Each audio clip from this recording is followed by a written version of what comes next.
Welcome back, mini truckers, mini truckettes. As you can see, we have a truck sitting in the garage, completely taken apart on the undercarriage. This truck belongs to Deer Valley Search and Rescue. He bought this truck probably, I don't know, a year and a half ago. He's had absolute trouble out of it, but we are here with the truck to get this thing running back up on its wheels the way that it's supposed to. So hopefully you guys like the video. We're gonna get into it and we're gonna go through everything we found wrong with this truck and the issues that he had with who worked on it.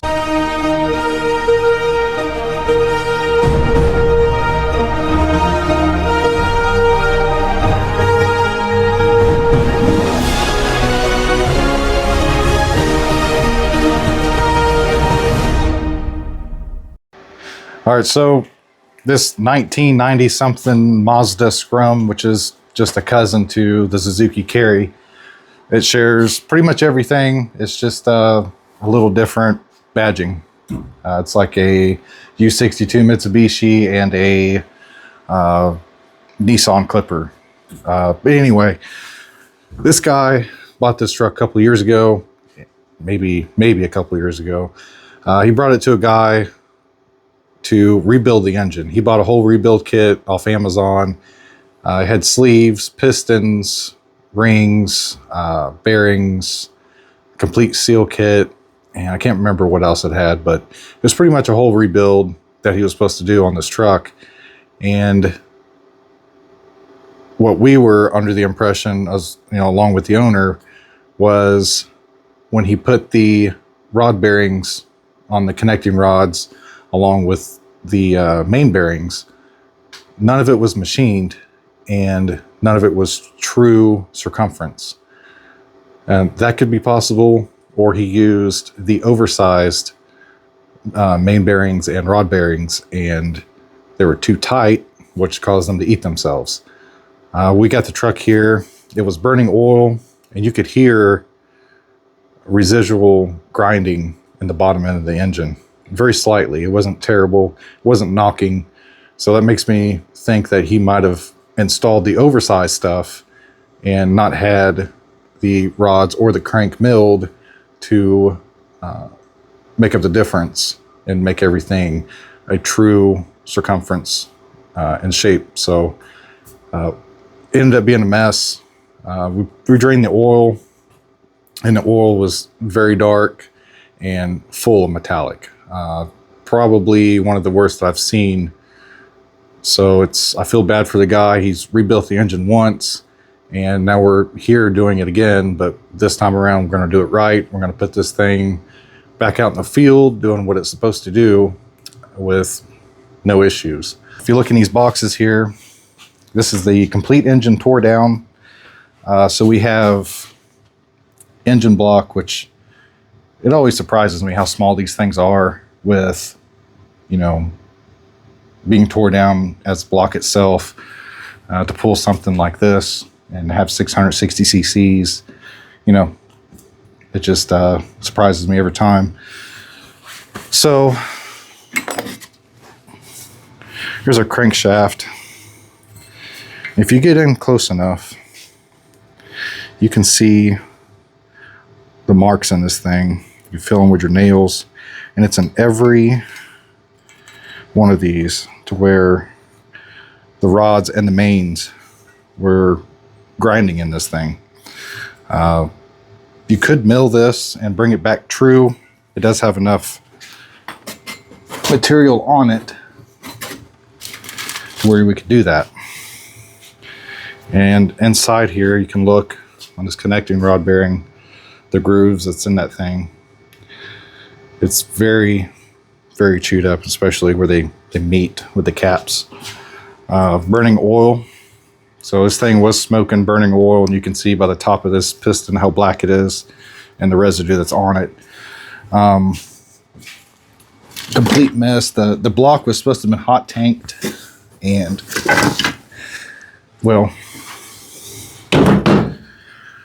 where the oil pump is, we're supposed to go right here.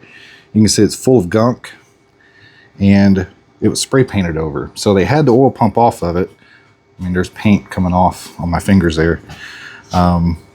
They had the oil pump off of it. They didn't clean this. It wasn't hot tanked. And if you come look up here, it's supposed to be sleeved. And I've cleaned right here, I believe. Yeah, right here, where you cannot see any sleeve or machine work that had been done. The cylinder walls are just as smooth as could be. Very little, if any, cross hatching left in it.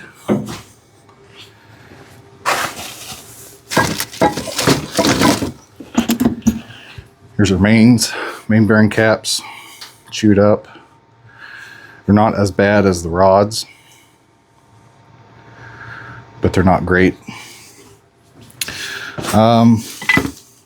Popping these pistons out of the block itself, there was one heck of a ring ridge at the very top.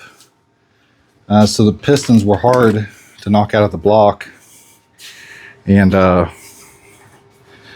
it's supposed to have, I think he told me, maybe 5 miles in this rebuild. So looking at it, it either has a few more miles than 5, or it was that terrible of a job. And I'm leaning towards the job part of it. So our initial, let me get a rag here.